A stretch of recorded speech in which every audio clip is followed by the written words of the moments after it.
terkait dengan tema dakwah Pak Ustadz tadi. Anda ada bentar.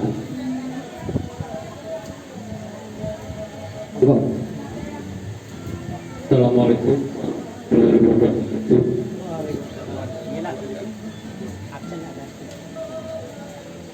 Perkenalkan, saya Wahyu dari Cikarang.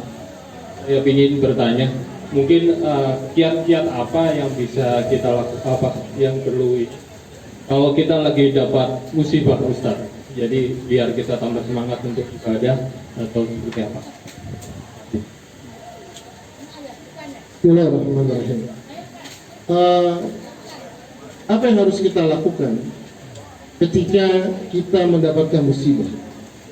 Ada yang harus kita lakukan adalah pertama, banyak berdoa kepada Allah sebelum musibah itu datang. Banyak berdoa kepada Allah sebelum musibah itu datang. Dan salah satu doa yang diajarkan oleh Nabi SAW, dan saya yakin bapak-bapak, ibu-ibu sudah hafal, zikir yang dibaca setelah sholat. Allahumma a'ini ala zikrika wa syukrika wa husni. Ya Allah, bantulah aku untuk mengingatmu, untuk bersyukur kepadamu, dan untuk berbuat baik kepadamu. Artinya Allah akan bantu kita ketika kita dapat musibah. Allah bantu kita, karena saya katakan di awal tadi, kita bisa beribadah itu karena bantuan Allah. Ya, bisa jadi ilmu kita banyak, kita tahu tentang keutamaan syukur, kita tahu tentang bahaya berkeluh kesah, kita tahu, tapi ketika dapat musibah itu hilang semua dari akal kita. Kenapa? Karena Allah nggak bantu kita. Makanya sebelum musibah itu datang, sering-sering minta tolong kepada Allah. Ketika musibah itu datang, Allah akan bantu kita untuk ingat Allah, hingga ilmu kita bisa membantu kita dengan izin Allah agar kita nggak terlalu down ketika menghadapi musibah. Ini yang pertama, berdoa kepada Allah Subhanahu wa Ta'ala. Yang kedua, ya, mengingat-ingat keutamaan mendapatkan musibah. Mengingat-ingat keutamaan mendapat musibah. Ternyata mendapatkan musibah itu keutamaan. Utama yang telah kita tahu bersama adalah, jadi persepsi kita gini Pak, persepsi kita kalau kita dapat musibah, biasanya orang dapat musibah itu kesannya Allah lagi marah sama kita. Padahal musibah itu bentuk kasih sayang Allah kepada kita. Nabi SAW mengatakan, idza ahabballahu qauman ibtalahum. Jika Allah mencintai sebuah kaum, maka Allah berikan dia musibah. Jadi ternyata musibah itu ya rasa cinta Allah. Karena dengan musibah itu Allah menginginkan apa yang pertama? Allah pengen kita dibebaskan dari dosa. Yang kedua, Allah pengen naikin kita ke derajat yang lebih tinggi. Dalam sebuah hadis Nabi mengatakan, likulin nasi likulil abdi manzilatan. Setiap hamba punya kedudukan di sisi. Ada orang yang Allah pengen angkat kedudukan yang tinggi, tapi ibadahnya nggak cukup. Maka Allah uji dia. Dan dengan Allah uji itu, maka orang itu naik kepada derajat yang tinggi. Jadi secara umum yaitu, jangan bayangkan beratnya musibah, tapi bayangkan besarnya pahala dari Allah. Jangan bayangkan beratnya musibah, tapi selalu ingat-ingat. Karena kalau kita mengingat nih keuntungan, biasanya capeknya jadi hilang. Tapi jadi hilang. Misal, ibu-ibu kan suka maskaran dulu ya. Kalau maskaran itu tersiksa nggak kira-kira? Kering gitu kan, nggak bisa ngomong kan? Mah, mau bakso mah? Yang mbak, nggak bisa ngomong. Apa yang diharapkan dengan susah-susah itu? Supaya wajahnya jadi glowing. Masya Allah, cuci muka sama aja nggak berubah, akhirnya kecewa. Kenapa dia mau perkaruan seperti itu? Karena dia mengharapkan sesuatu yang besar. Jadi subhanallah. Maka itu yang kemudian dikatakan oleh Bilal bin Rabah. Ketika Bilal bin Rabah disiksa, Bilal mengatakan asyuru bihalatil iman. Aku merasakan nikmatnya ini. Kenapa? Karena aku membayangkan azab Allah dengan siksaan ini. Kan ini terasa lebih ringan dibandingkan azab Allah. Ini jamaah rahimani Allah. Jadi sering-sering ya membayangkan besarnya pahala, ya, bukan membayangkan beratnya musibah. Terus kemudian ternyata musibah itu pengabulan doa. Doa yang paling sering kita minta apa Pak? Apa? Rezeki. Berapa kali kita minta rezeki sehari? Minimal 5. Baik. Ada yang lebih banyak dari rezeki Pak? Sehat. Minta hidayah 11 kali. Ihdinas siratal mustaqim. Ternyata doa yang paling banyak kita minta hidayah. Ihdinas siratal mustaqim, paling 17 kali. Ternyata apa? Allah sebutkan di dalam surah At-Taghabun ayat ke-8 ketika Allah mengatakan, "Wa ma asaba min musibatin illa biidznillah."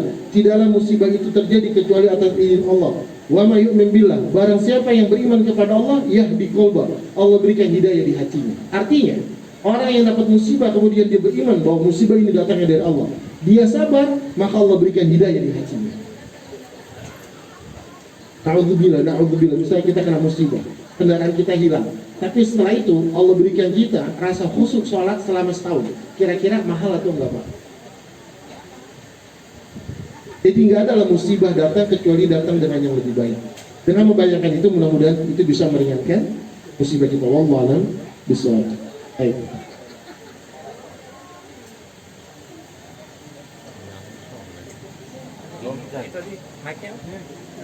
Ini MC-nya lagi jalan-jalan.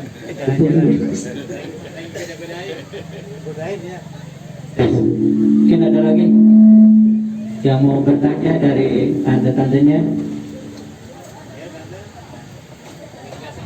Ada lagi Om yang mau bertanya?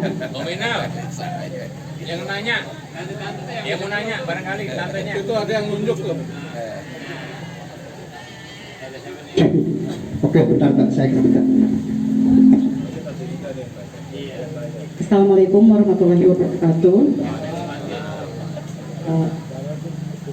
Pak Ustadz, ketika kita mendapat musibah, ada orang yang bilang itu hukuman, atau ada juga orang itu suatu ujian. Bagaimana kita mengetahui musibah itu hukuman atau ujian kita, misalnya untuk naik derajat dan seterusnya? Itu saja yang saya sampaikan. Assalamualaikum warahmatullahi wabarakatuh. Namanya Allah. Nama Cucu Darwati, Bekasi. Kita cucu. Cucu saya itu, cucu saya dibawa kemana-mana. Bismillahirrahmanirrahim. Ya, kadang-kadang kita melihat ya, ujian apa, musibah ini apa sih? Apakah musibah ini ujian atau musibah ini hukuman? Yang pertama harus kita lihat, hukuman itu hanya datang buat orang-orang yang melakukan kemaksiatan. Kalau hukuman itu buat datang orang-orang yang berpaling dari Allah Subhanahu wa taala. Musibah. Tapi ternyata itu juga nggak mutlak. Kalau dikatakan musibah itu sebagai hukuman, pertanyaannya, apakah setiap orang yang melakukan kemaksiatan dihukum sama Allah? Pasti nggak. Misalnya Allah menghukum barang siapa yang sholat subuhnya kesiangan, jatah oksigennya dikurangin. Akhirnya pas pagi-pagi dia ngap. Kenapa lah subuh gua kesiangan? Nggak langsung Allah hukum ternyata. Jadi bagaimana kita menyikapi musibah ini sebagai ujian atau sebagai hukuman? Pertama, kita harus mengenal diri kita dulu. Apakah diri kita sedang melakukan banyak kemaksiatan atau diri kita sedang banyak melakukan kebaikan? Kalau diri kita sedang melakukan banyak kebaikan, mudah-mudahan musibah itu sebagai sebuah bentuk ingatan dari Allah Subhanahu wa taala untuk menyempurnakan kebaikan yang kita miliki. Kebaikan kita dinilai 4. Allah pengen kita dapat pahala 7. Tapi kebaikan kita nggak cukup untuk 7, maka Allah sempurnakan dengan musibah. Hingga dengan musibah ini kebaikan kita yang nilainya 4 jadi 7. Misalnya orang umroh, kurang umroh ketipu. Orang haji, pulang haji ketipu. Haji pahalanya 8, Allah pengen dia dapat pahala 10, ditambah dengan musibah. Jadi musibah penyempurna ya, kebaikan kita. Baik. Kalau kemudian kita sedang melakukan keburukan, musibah sebagai sebuah peringatan dari Allah untuk kita. Alhamdulillah.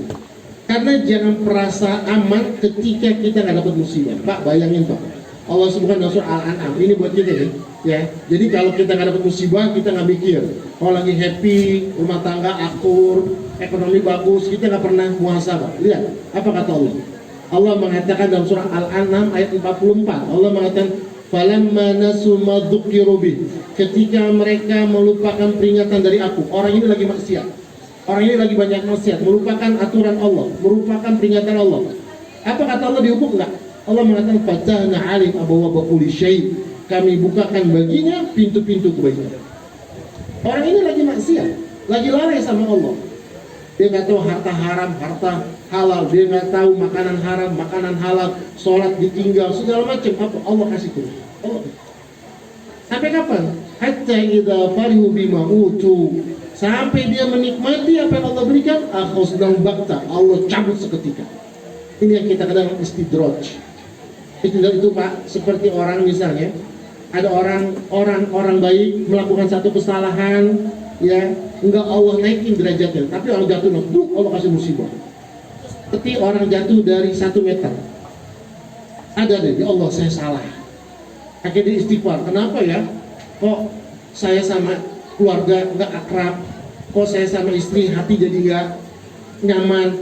Kok banyak musibah. Bahkan ulama mengatakan, aku bisa merasakan dosa yang aku perbuat dengan hewan ternakku. Kalau hewan ternakku aku suruh masuk kandang sulit, aku yakin itu karena dosaku.